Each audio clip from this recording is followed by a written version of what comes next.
Duta Besar China untuk Amerika Serikat, AS Qin Gang mengatakan bahwa China tidak akan mengirim senjata dan amunisi untuk mendukung perang Rusia di Ukraina dan Beijing akan melakukan segalanya untuk menghentikan krisis. Komentar Gang muncul setelah Presiden AS Joe Biden memperingatkan mitra China Xi Jinping pada Jumat, tanggal 18 Maret tahun 2022, bahwa akan ada konsekuensi jika Beijing memberikan dukungan materi kepada Moskow. Beijing membantah laporan minggu lalu bahwa pihaknya terbuka untuk menyediakan persenjataan ke Moskow. China menyebutnya sebagai disinformasi, tetapi enggan menegur Rusia karena invasi. Berbicara kepada broadcaster CBS, Gang mengeluh bahwa kecaman publik oleh Barat tidak membantu, dan diperlukan diplomasi yang baik.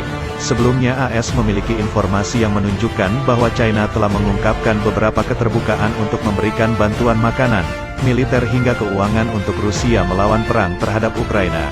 Hal ini diungkapkan seorang pejabat Barat dan seorang diplomat AS kepada CNN. AFP melaporkan bahwa Qin Gang tidak secara definitif mengesampingkan kemungkinan Beijing akan melakukan itu ke depannya. Sementara itu, Perdana Menteri PM Inggris Boris Johnson menyerukan agar China bergabung dalam mengutuk invasi Rusia.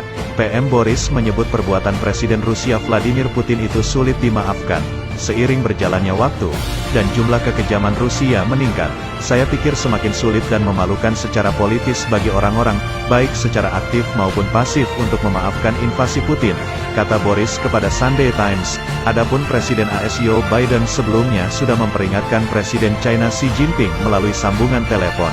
Dalam percakapan itu, Joe Biden menyebut akan ada konsekuensi apabila Beijing memberi dukungan material kepada Rusia.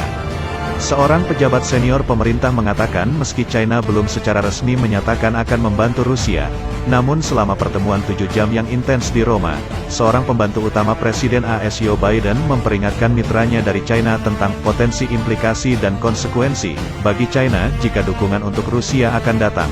Dalam rapat diplomatik, AS menyampaikan kepada sekutunya di Eropa dan Asia bahwa China telah menyampaikan kesediaannya untuk membantu Rusia, yang telah meminta dukungan militer. Kabar itu tidak menyatakan secara pasti bahwa bantuan telah diberikan. Seorang pejabat juga mengatakan AS memperingatkan kabar bahwa China kemungkinan akan menyangkal bersedia memberikan bantuan.